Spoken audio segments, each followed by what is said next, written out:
Tawngtai hun poimo tak mai kan manga Tawngtai Hapta kan sia te kan thu sei thin te po hian ni na taka chuanin thu thar awm lawa athara kan zira kan chiar tur ani kan don son dan azirin kan nunin alok puyanga ma son phaanga adang lam phang ti ero chu karinga Tawngtai Hapta zir lai ba ka hianin chiar tu ba ka hianin Daniel Henderson ale khabui ka chiara 7 days chuni lawa akbu hi ka mu hian min hip ta transforming prayer atiani Tawngtai na tidang lam tu min thak kheng tu Tawngtai na ang ania apoi mo khopin Kahiale khabu hi aro pui ka ta ziak te kan chiar hianin asoina ka du em chu mi hring hi ani na tin mun ro pui lai ber le san lai ber chu Pathian ma chantura Pathian ma thing thia alo kal hian ani ti chu Pathian ma chantura Pathian ma rong thing thit lai aro pui lai ber le ani ne san lai ber ani atia chutiang hun tha Pathian kan pol na tur Tawngtai Hapta Tawngtai hun chi Pathian in ako ran po hi min nei tira kum khada poi hun poi mo tak tum ni kan mang thina tin quotation pakhat ada a chuan mitinin andu chu khovel hi danglam sela ti ani ti ama ero chu mani inti danglam tu mero chu anom lo an claim khop mai ati boka min chim tu khovel te kan chunga thil lo thleng te kan din mun te danglam se thazok se ti mitinin andua ma se ma ni kan mamonga danglam du ra chu an tam vak lawani ame adik lein kahya chewangin Pathian ma kan lo kun hi kan danglam natur bulin tran na le chunzom na tinung rang tu tur ani in kahya Tawngtai zan kalta Koma wichera ka chiar kha kalom em maya khem na ne thei rual lo din zo rual lo anga kan mu thin na chan le alan na chan chi Pathian Thu kan chiar klem wang le kan Tawngtai klem wang ani ti ha siwangin khang the ka karil ruwa alo langa aro pui katia nitin kanuna hianin tuman eile in hi afaisai min ron barlo ti hi kan sia tangaya zaina kan chiar tura po hianin thupui mo tak kan chiar le dona God's relentless search ati ale tu po hana le thakati me maya Pathian Chuan Zawng Reng ati Zawng Reng hantira cha Mizo thoka kan tong nei ania relentless hanti tak hichu chum lo chat lo chol lai nei lo hai lai nei lo ani Pathian ina min son na hian a hai ve ngai lo chimi chan chen chu zana hianin kan chiar dona kan thu chiar tu ran ziak tu hi G. Alexander Bryan ama hi dimin ania North American Division of President nilai mek ani amol the yang berin han soidon taila chanchin thai nun siam thatna ta na pathian thil ti theina ni ati chanchin thai chanchin tha chanchin lom om ani na chan chu pathian thu ani wangani atia pathian hu hi chanchin tha ani chu chu ani na ani is the essence of the gospel ati chewangin apoi mo em mai kan tan Krista chanchin tha kaza pui silawa achan po aringa pia tan pathian thil ti theina ani wangani atira khan zuda te tan ani phota ti chuan Greek mi te tan po ano alo ni vele ta ti in rombung khatsa som parwa khan pola po in alo ziaka pathian thu hian top chin le huap chin big nei lo pathian mangai na chu a pho langin atar lang ati a khongai na puang chuakin afa te chu abawa bang om lowa min ruai le vek atum dan po min ril chewangin pathian hi ain puan chuan na chu athu ania ani na le athil tum le aduna apuan chuan na po hi pathian thu ani pathian thil ru la po khanin aril ru se thui na lang ati tirko polan he chandam na thil ti theina hi in michi ni aron tin zone dain alo asoi lo en ila chanchin tha hi zudate ta le Greek tan ani ve a zudate ti hi rin la kol tu ko thrana piang le seilian te en tir tu ani Greek mi te ti hi chuan ko thrana ron tel ve ngai reng lo te a en tir ve thung ma se heng mi chini te hian chanchin tha chu an mamo ve a an pani hian pathian ngaya hlutak an ni ve in pathian po in zon chu atum te an ni ve anin azong ani lo chuan an boral vek bok donani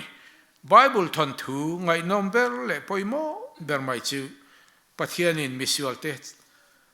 chandam tura thil ti theina aman dan chanchin hiania Genesis ranga thupuan thleng hian mi ring te chandam na an ni theina tura pathian thil ti te kan mu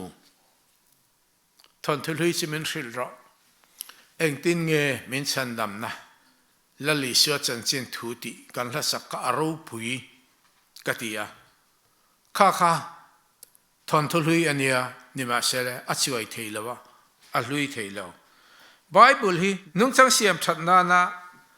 ta na man ro thaber ni in chanchin tha in thil ati theisia min hril tu po ani bok chanchin tha chuan mun hla le drop bera mi te po a chandam theya chu chandam na chu engtik lai po in pathianin a thok reng mi tu ma thliar le thlei anei lo zialanga a chang chang kan chandam na chung chang so in pathian kan mu ve khan te kan ti thina kan soi tum tak hi thil soi om sia chu hriat thiam om tho ma se hetiang hi chandam na chanchin soi chua dan dik ani lo ngai thachia ngula ke ta han zo na kaneya ma se athuwe roi chu thatak vekani a chan chu chandam nei mi hring ten pathian kan zon mu tak na ani lawa ama pathian ni min ron zon chuana ji zo ani zok wangani pathian hi abo ngai lo hrim chu wangin zon po angai than lo an ti ro hi chu kar tuanin kaveya engein mu vedan ka helawa pathian che ke manin kan zong mu ani lawa ama min ron zong muta ani zo eden huana po khan pathian chon adama khoyange yom tin alo ko ani kha pathianin mi bote azon na sa sia che Bible mun rang a hian kan muwa Mosia tlanga Abrahama Moria tlanga Abrahama muwa khor khuruma Josepha aron muwa thingbuk al lua Mosia aron muwa pukatom Elisa aron muwa apa biram veng mek Davida aron huwa sabeng tung chuang lai pola po aron huboko Pathian Thupui berchu Pathianin mi bote aron zon chu hiania Pathian Thu hian Pathianin mi hringte azon thu achan nam na ruwa man na Pathian thilti te tam tak min hril atia Pathianina zon lo anei lo zia ta hian kan mua Pathianin thu athu manga apuan chua thon thu thatak tak te hian fuina thu le thil siam song song te nunna Pathianin thilati te omsia thiat thian namin nei tira Pathian hian ama om muna anena kan pan hun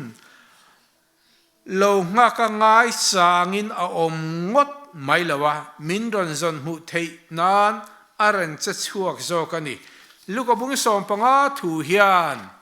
Pathianin athil siam ta chandam turan na atho dan chan chin toy kim tak min rila chitianga ron cha chuak chu ama Pathian nge hiani Pathian Chuan mi tu ma za big le za lo bi ka nei lawa ami siam ta hi kan savain angkhat vekin min en thin adika Pathian min zon dan hi Krista min zon na chan chin kan chiar hian abiron zon nei a hla mani va na tringin leya alo chu kamin ron zonga ami ron zon nakal kong hi abum bowa aral tia alau oma chuk chole kham rang leng kir bak bahai tak oi teden chung chu aron pal tlang ani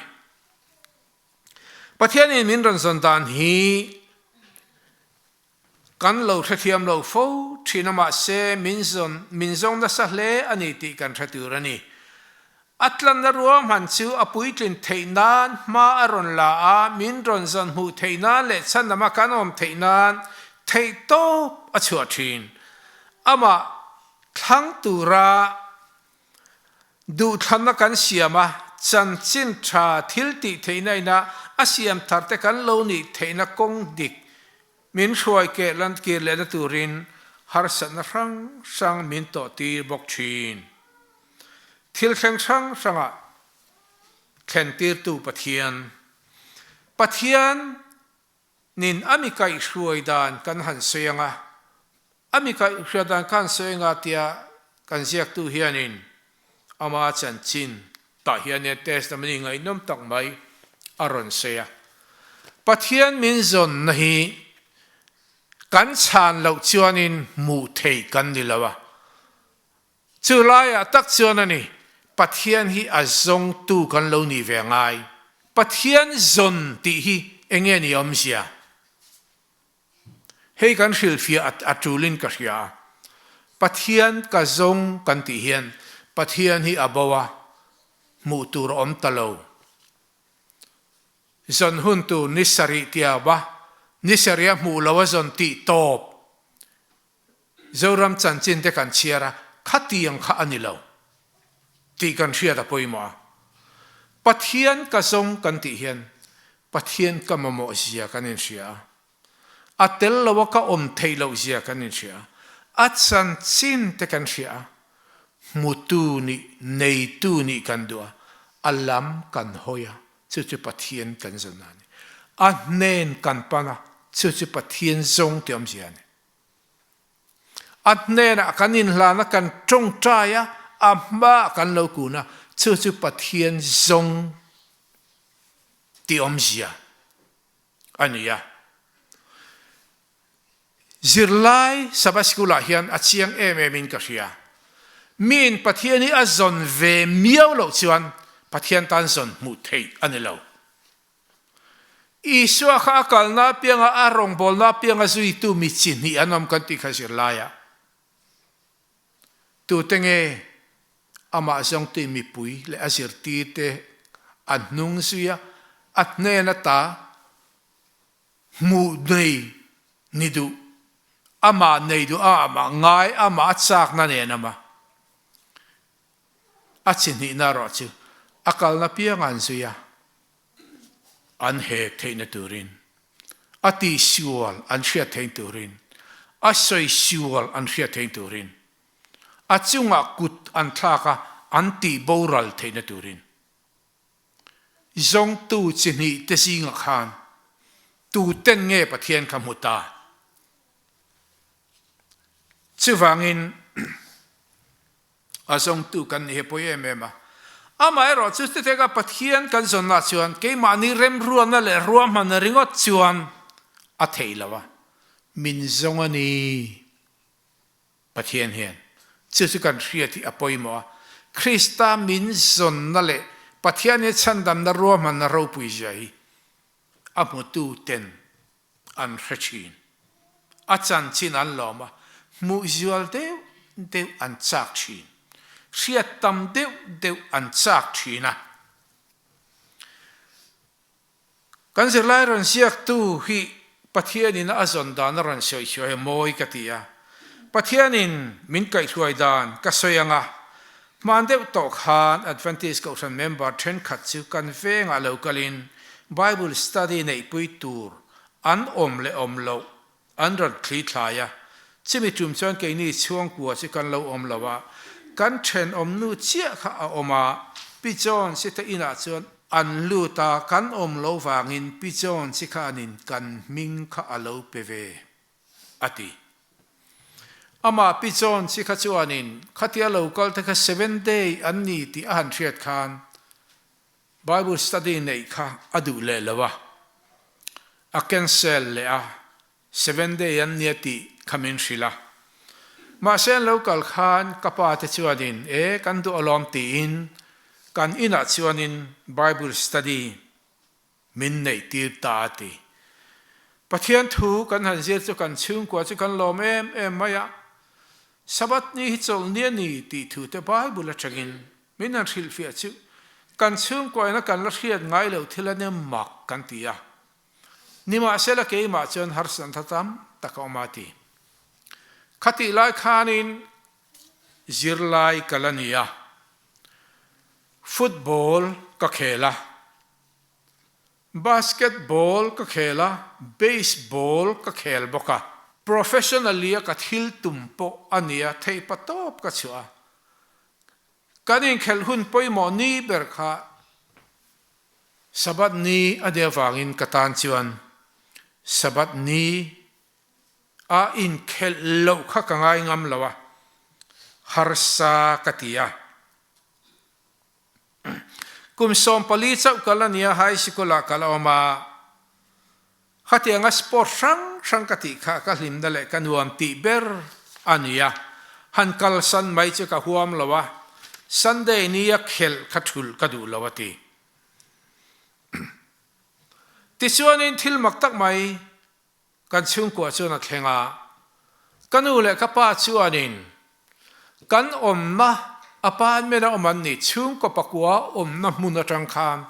single family home hetila hianin ziak dana han tian sia chon ran ziak lo na a chung ko khachen na ina atia single family home in santurin in anleya indanga kan in sana kan veng po adang tadai maya kasikul po kathaka tu ma mel siat kan ei ngai lo kalakal na ngai lo khan ka omta ko har dewin in fiam na han chan le bulan chan le khatia han tia po khanin har sat na kha kanei ta thian tharte kasiam kha angai ni tichuanin eng tin mani khat chu khate kanin sonal reivak lawa khan kar ni nu velati khatilaya Bible study min petu upa khanin min ron zong chuaka tichuanin kan ina khanin alo kalta Bible tachu min han zir tir le a kan lom khop mai kan chung kwa chu tichuanin re tawang wanga akan ni na vela chuan na takin dam lavin dam do ina a omti kan theta a khami min ran zir tir tu kha tichuanin khami kan thria chuanin kanu le kapa te khanin vakan ve nge ila antia ke po chuanin khát thì tất cả mình đủ stu khát Pathian Thu soi tất cả sẽ ama po khát cái ngày na thì cho nên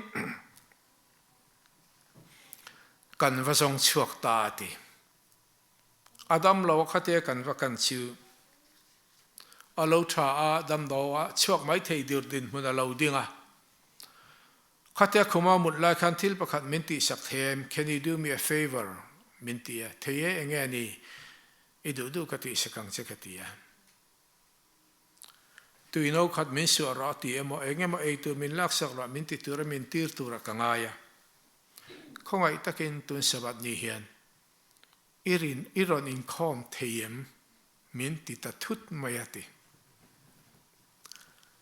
anh này là khán ấy idu mình ti rồi idu opiang cái ti sắc che cái ti chiu mình ti sắc thầy chân kalom khopang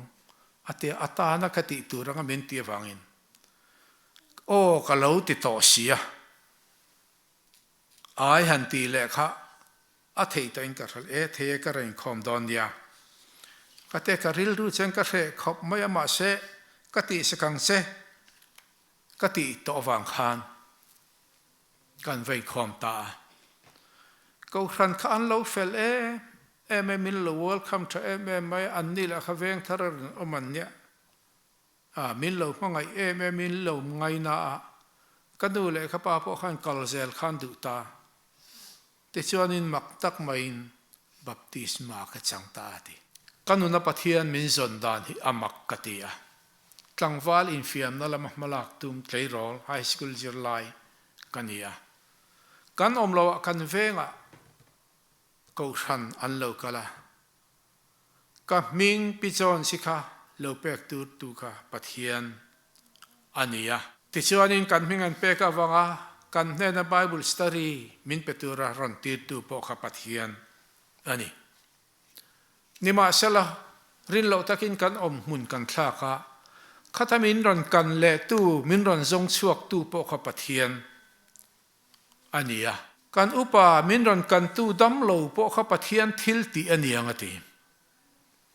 kan tu ra thin lunga kan thin lunga kanul ka pa thin lunga na thoka kanun po min tur tu ka Pathian ania suti chuanin kan hena thil pakhat min ti sak them tia min dil tu upa kha Pathianin kan hena aron tir ani a Pathian man ro pui tak ani boka chimi chu ka han o a ka han chana he thil lo thleng hi Pathian na tho Pathian min zon na ani ati Pathian khanin ka tlei rol tang khan mia lo zonga chol lawin chumlam chak lawin anena mi hruai thlen adu aloni ati Bible a hian Pathianin chanchin tha thilti theina beise na kan lo nei theina tu Pathianin mi hring ta min ron zon chua dan chanchin ngai nom tak kan mu Pathian Chuan tu ma du sak big le thlak big anei lawa chanchin tha hi chanchin thalom om tak ani na chanchu Pathianin aron zong che ti hiania azong muto chem araron zong mulo che ni chuan ala Zawng Reng che chuwangin khatalo chang du tu Pathian zong du tu le alam hoi du na thin lung nei Pathianin azong mu te an lo nia Jeremiah bung som ni pakwa chang sang pathuma min zonga in thin lung zong min zon huna min muang atia sam som ni pasari a hian ti hian Davida hian alo seya kamel zong ro u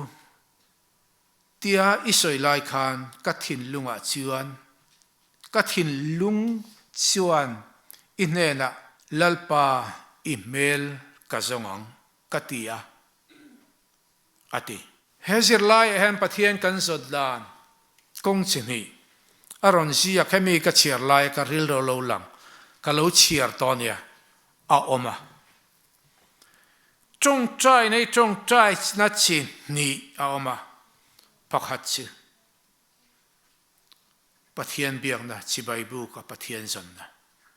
chu enge ni ti chuan Pathian mu chak na Pathian mel ama tak tak zon na ni kan Tawngtai ne tam berchu sa pena grocery list request ani china Israel fa te khanin ai ku taram tra kanan an panna ko nga Pathian an zon dan ka chimi level chini achunga thilan tinan loma Pathian an faka harasat na lo thleng de senga tinge Pathian du ber chu khang ma zong zong kha ama kha Pathian thil ti thei engkim boy ta ruai chak tu nia an ron rina ama ne na in lai chi na in zom na nei tu na ti kha Israel fa te khana hlo tling la an nun adang lam thei lo ai kup ta sabak sabel ngai reng chunga enge mol hlek alo thlena ngai le thin nunin an zonga Pathianin min zonga in thin lung zong zonga min zon he min muanga tia Exodus bung som thum pathuma khanin hengte karil ruwa ron lang ania motin mosian puanin kha achom zela ria mun pan pon lam lade taka anza thin che in biang na puan in anti thin tin hey hi heti hiania tu po lalpa zong du apiang chu ria mun pon lama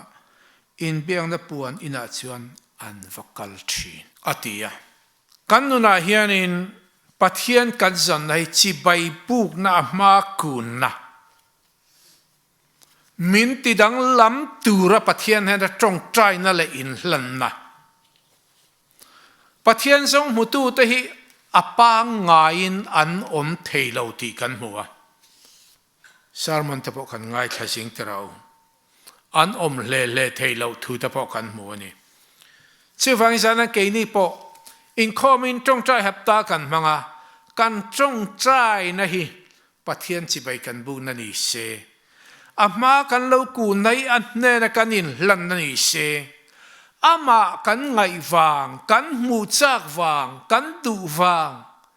isuan zirtir te ko lai po khan zirtir pani khan an so da zirtir tu khoya nge I om antia isuan atinga tia local la ran en rawati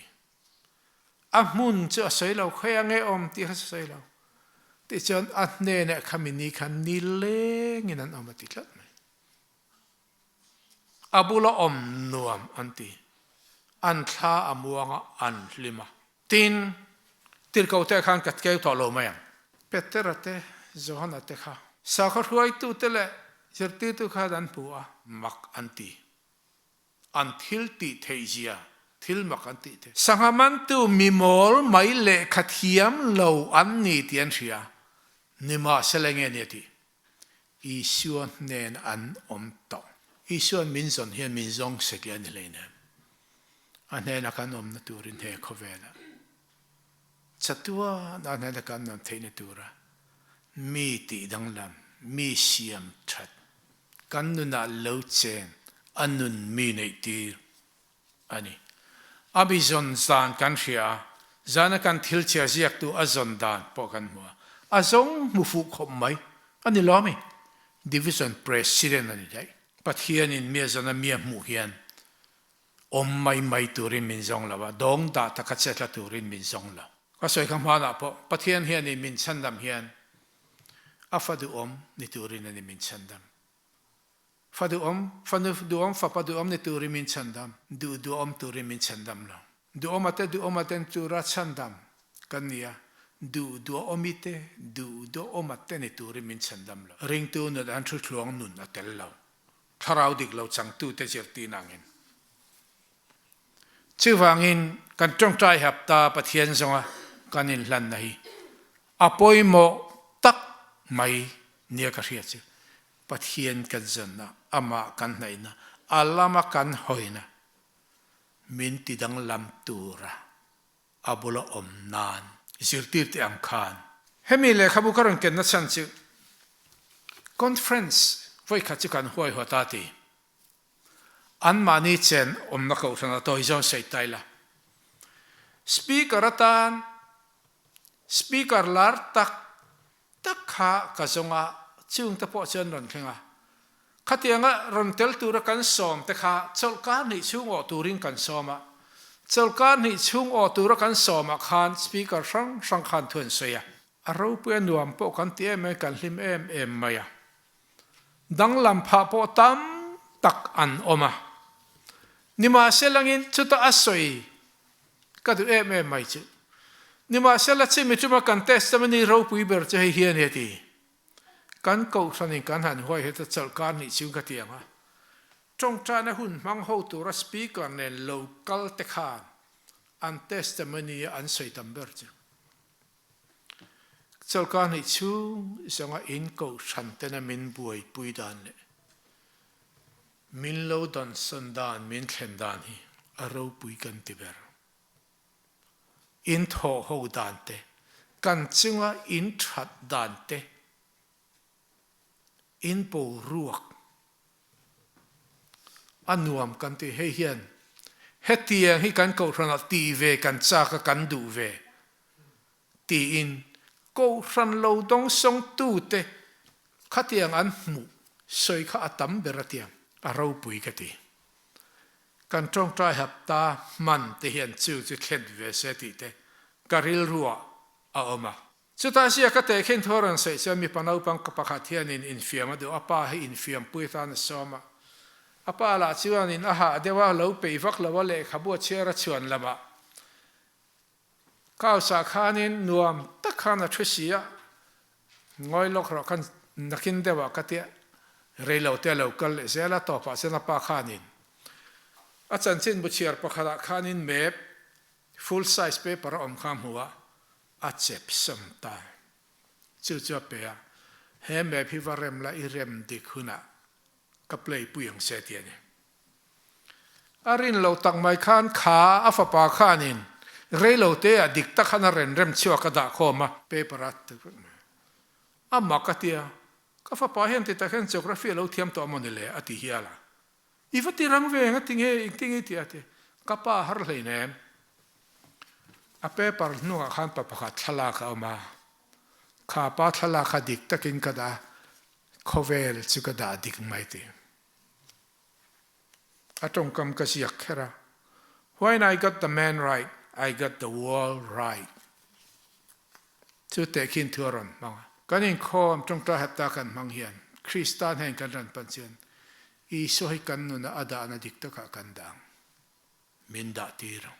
I so hi kan nu na amun dik ta ka adin mun dik tak tura kanda ko ranga po hian I so hi a om na tur ta ka ani na tur dik ta ka kanda chuan kan dik mai mi hring ta na kan har sa na tam tak chi nge ni ma ni so khian mun chan te kan dua mo I so hi om khal ni khal tum na te kan nei thina ni tura min ti le om tura min ti le min da na hun te hi he te chu ka tan chuan emo chu ko ran chunga he ta sang lam level apo politika kan man pha mo mi tin in I so hi adin mun dik ta ka nu na daila a om na tu ta ka om tira ko ran apa na om na tu ta ka om nga lo kala piang in he mi te ko ran ang hian in liang di ve kan chak in ko ran ang ni ve hi kan chak chu ne I son pathian I self ate matum in singa pathian om ti kan thria in singa lo tel ve kan du an ti kha an la ti yang ati chu karil ru lo langa he Tawngtai Hapta pathian min zan na tu ka chiara le hele khabu ka chia hian pathian san mu kan ni chuan tun ka tun chol ni sir liam ta sir lai han Abrahama om dan hi pathian ne in lai chin na dik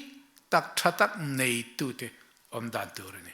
a ko na kala om tura om ti na oma mi hringa chon tlin lo na le fel lo na om ma se atlin lo na lai le fel lo na lai kha